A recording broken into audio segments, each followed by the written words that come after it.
So, Ervand, I thought we had a really, really good and a very informative conversation about the sort of state of historiography, or at least academic history writings during your years at Oxford and beginning at Columbia, which basically covers most of 20th century. We now want to focus today more on your own research and writing history. So you are now at Columbia. It's later part of 1960s. And I imagine at some point you begin thinking about your dissertation. Can you just tell us briefly, give us some background on how you came up with the topic? I think in the dissertation is called The Social Basis of Toudeh Party, is the core of the research that later on you turn into now a classic text in Iranian history, Iran between the two revolutions. So let's start with the idea of exploring the social or class base of the Toudeh Party. Well, it basically, when I was doing my MA before you could do the PhD at Columbia, I was trying to basically apply the past and present type of approach to Iranian politics. And the question I came up with was, what was the social basis of the Toudeh Party? And this was an intriguing question for me, because here you had a Marxist secular party that was associated with the Soviet Union, gaining a mass appeal in a country that was supposed to be very a monarchist, Shi'i, and anti-Russian historically. So this was the main question I had. How come this party was able to get a mass basis? And of course, to do that, you had to first see what the mass basis was. And I could actually research it because there was materials. It's not a period where you sort of lack of primary materials. There was a lot of newspapers at that time. I was looking really from the period 1941 to 53. It's one of the rare periods in Iranian history where there is an opening politically. There are competitive political parties, there are newspapers, there's lively debates in the Majlis. These debates are easily available in the minutes of the parliamentary debates. So the material was there. And actually, I was lucky enough that, of course, the books were available both at Columbia and Library of Congress. And of course, at this period, both State Department and Foreign Office archives were being opened, so you can see what the foreign embassies were reporting.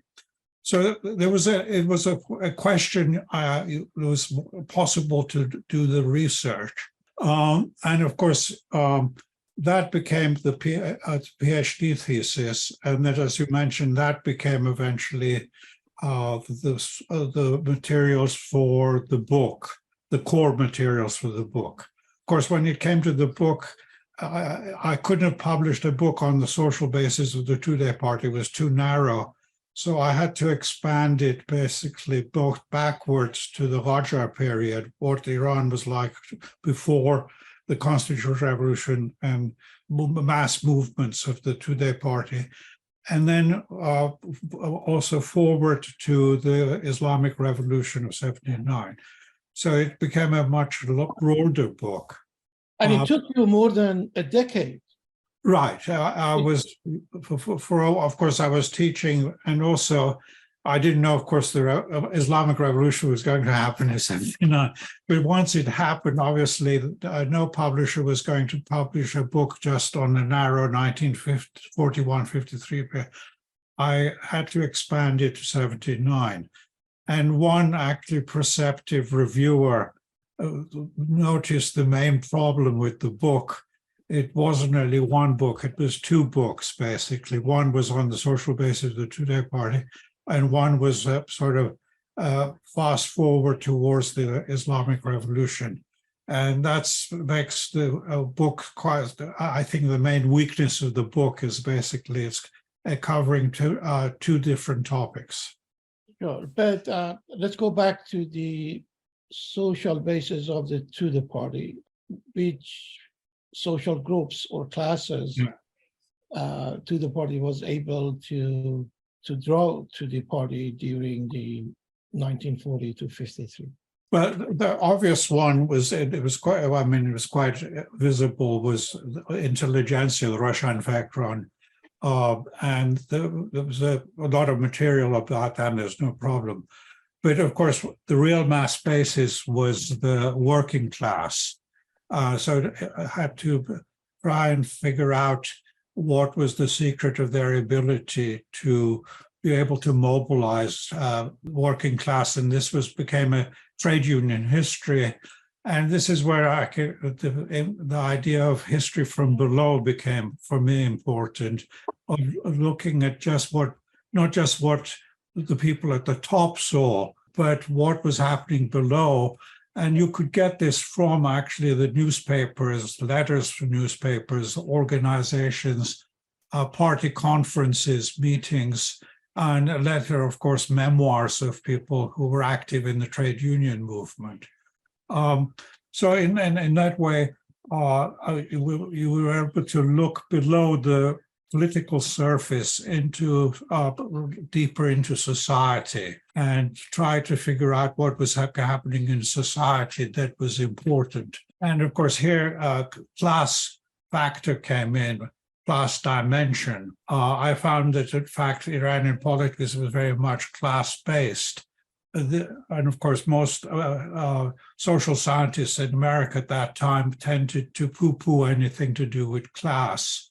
They are always applied that it really doesn't apply. They use more Weberian concepts. And also another factor that came in, which I was surprised, but I think it became, for me, interesting, was at that time I called it communal conflicts, but nowadays you could call it ethnic conflicts. The issue, especially the Azerbaijani issue, Azeri issue, of how much that actually came in once you had mass politics, where you often, of course, when it's rigidly controlled at the top, you don't get these type of issues articulated openly.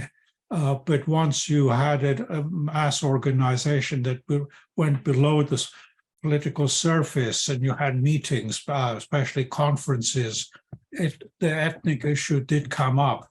I wouldn't say it was the most important issue. The most important issue was the class issue, but ethnicity was a factor that I had to take into account. And that to me was at the first surprising. And of course, if you fast forward nowadays, you could say it's not that important these days, later on, because of changes in Iranian society. But in the 41-53 period, this was always something below the surface. I thought was quite an important issue.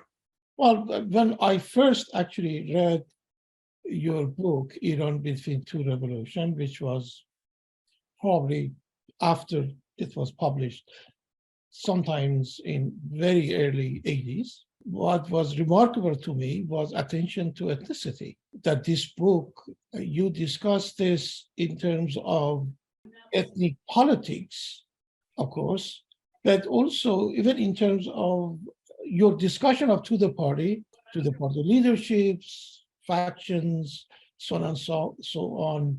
You it seemed to me at least, very consciously discuss ethnicity or ethnic affiliation. Am I right or wrong on this? Yes, yeah. And it was something that, of course, when I started, it was a surprise to me once I looked at the primary sources. It came there.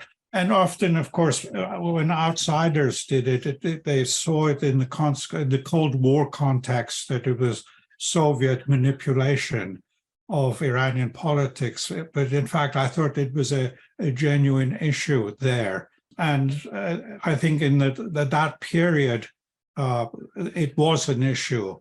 That's again going back to E.H. Carr, where you're standing, the mountain looks somewhat different.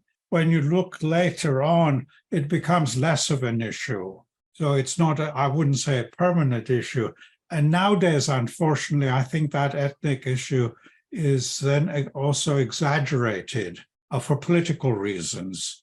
And I'm worried that actually some of my material is misused. I know one particular person who misuses it to talk about Iran, basically a fragmented society that could be easily dismantled because of ethnicity. I don't agree with that projection to the 21st century. But it was something I think was important in 41, especially 47 period, that early period. My reading of actually your book, although really 50 years have passed since you wrote this, is not you. I don't think you discuss ethnicity as essentially a problem, a sort of sociological issues in development of Iran, but as something that is part of the social fabric of the society. You also just remind me of anyone who knows anything about the constitutional revolution knows that ethnicity also played an important role in a positive way. Role of Armenians in the constitutional revolution, exchanges between the Iranian revolutionaries and those in the what we now call the Caucasus republics in many, many ways, and also immigration of workers. So it shouldn't have been a surprise, but I want to reiterate again that it was a pleasant surprise for me to see this. Hossein Jan, you have a question for a long time? Sorry for. I have a question following up on what was posed.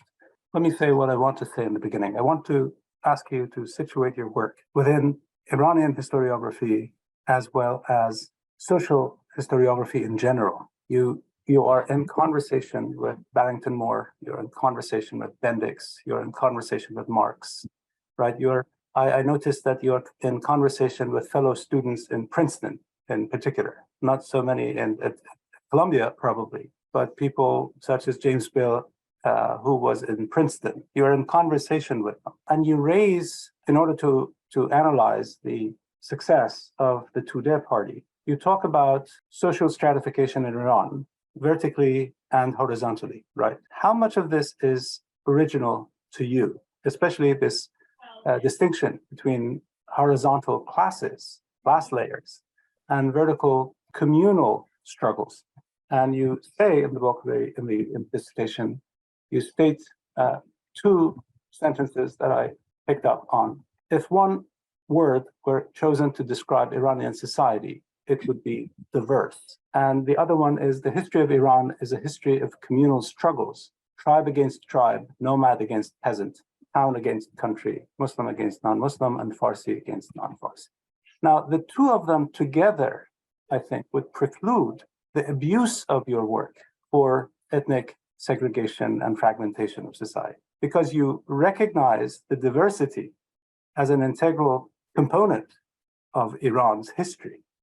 And you say only, going back to the Achaemenids, only a state that was integrative could rule this land, right? This is what you say in the book. So my question very specifically is, how would you situate your work within the context of Iranian historiography, especially introducing the notion of class so clearly that, during the 1960s, works came out by various authors that were not so clear on the question of class. They used the word was on everybody's lips, but the clarification of its use was not there. And we are talking about the 1960s, where in the United States during the Cold War, Weber was being invented at Harvard in a way that was very much opposed to this Marxist class-based reading of history. And you were very much aware of that and responding to that as well. Am I right in reading your work along these lines? Yes. I mean, to put it in context, in 1964, 65, when I started trying to apply this past and present approach, the field was very much dominated by not actually of political sociology of Iran. It was much more in political science of international relations. Mm-hmm. And that fitted into the Cold War, basically, of how Iran was in international relations going back to the Qajar period and then during the Cold War. So the main works were really about Iran's foreign policy or how international relations affected. So there was very little on Iranian politics itself.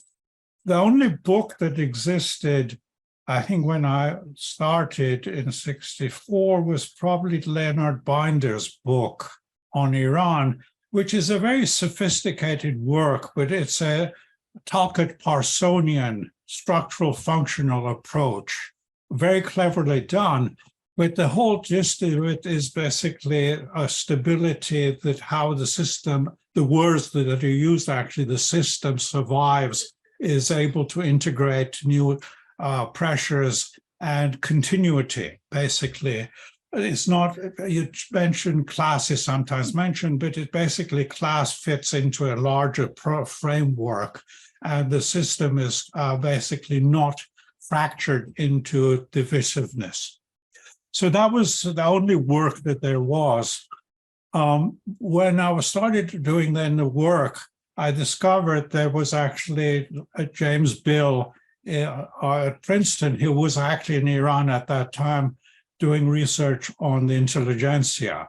So he was the only person who actually was very much interested in class, but only in among the modern middle class.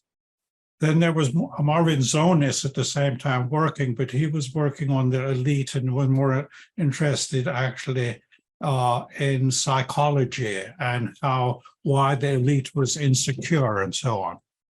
So you're right. I was basically trying to bring into Iranian basically studies the concept of class, which I found that when people in Iran talked, especially in politics, class was always there, but in academic works, it sort of was poo-pooed as not important. So my original interest was in class, but when I went into actually looking especially into the 19th century, then this question of fragmentation was obviously there.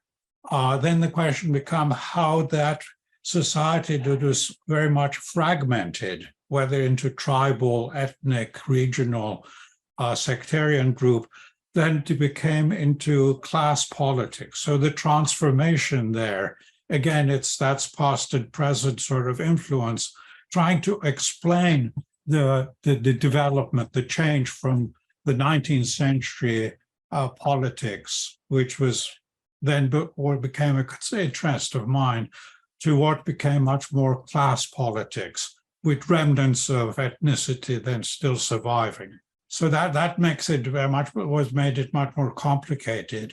And also it made Iran in some ways interesting, because you have within the national identity, there is that also the ethnic identity there. And the question is which becomes more prevalent, or why the class and national politics becomes more dominant to the original ones.